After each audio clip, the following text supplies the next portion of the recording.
To chapter 6. Today we are actually going to not talk so much about research strategies, so make sure you read quite a bit about that, but we're going to talk about validity because that seems to be where some people get more hung up than on research strategies. Plus, with research strategies, we're going to be talking about each individual one throughout the rest of the semester. So we've heard about validity, and when we talk about validity, basically we're talking about that, we are measuring what we intend to measure.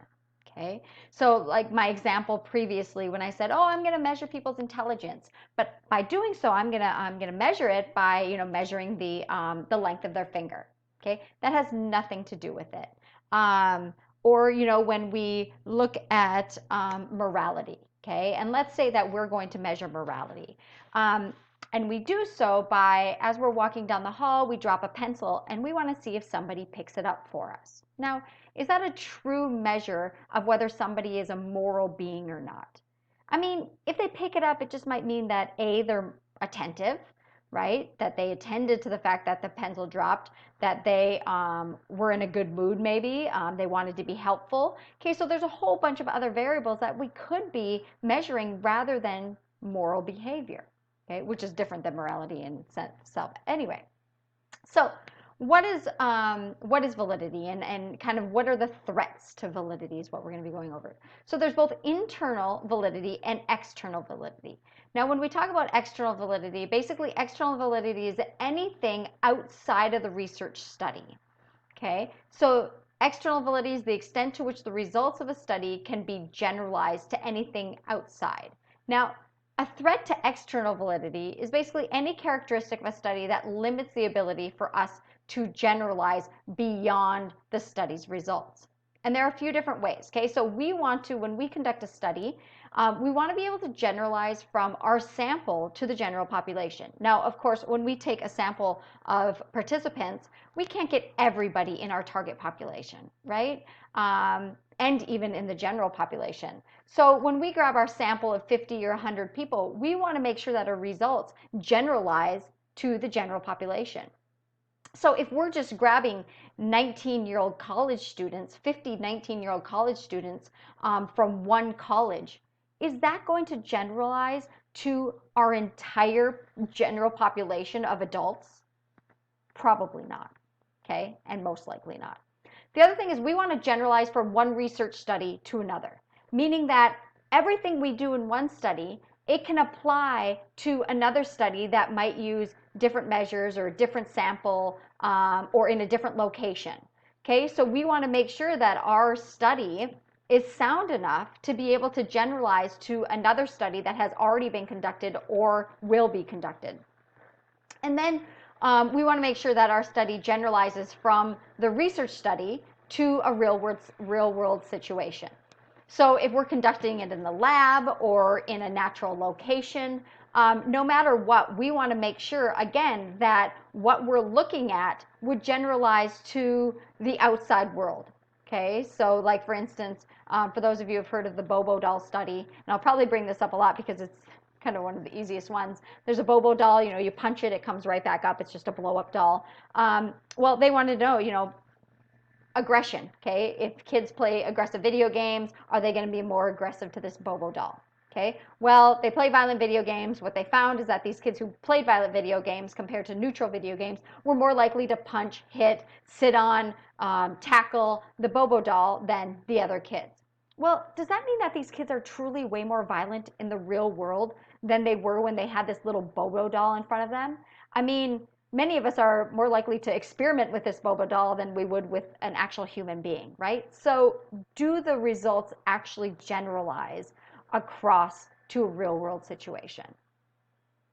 Now, internal validity is concerned with the factors within the research study that might raise any questions or doubts as to how we interpreted the results of the study. Okay, so a research study with internal validity, it basically says that yes, the results that we found are a result or explains the relationship between these variables. And there's no other factors that could potentially be explaining what we found. So a threat to internal validity is really any factor, any other variable, anything that we didn't think of that could allow for some alternative explanation for the results that we found. Okay? So let's talk very briefly about some threats that generalize for external validity. Okay, threats to generalizing across any participants or subjects. Selection bias, okay, and usually in our studies we often have a selection bias. We're just choosing a very small sample from a college that even they're psychology students usually, and we do overutilize college students because they're the easiest sample to gain access to. Volunteer bias, this is, some people are just more likely to volunteer than other people. And again, there's already personality attributes that are different between those who volunteer compared to those who don't. Participant characteristics, again, this kind of folds into also volunteer bias. We might have, we might have people who maybe want to look really good, and therefore they might lie.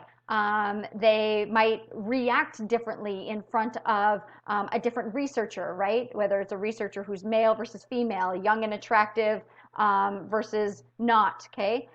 Cross-species generalization. Again, does it generalize across different groups?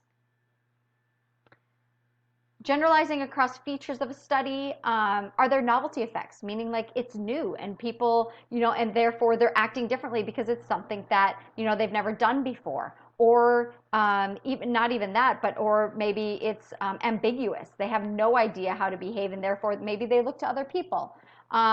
There's other things that could happen like fatigue. Okay, if it goes on for too long, they might get fatigue and therefore start to behave differently or perform differently. Practice effects. Okay, if you give somebody something, one test, and you give it to them again repeatedly, maybe they're just improving because they've done it multiple times.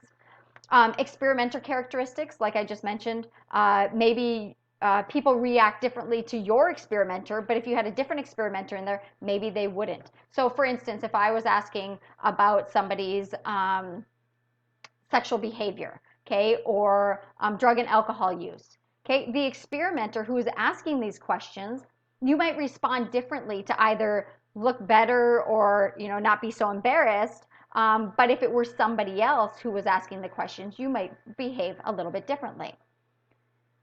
And then generalization of measures. Okay, some measures might be more sensitive to others.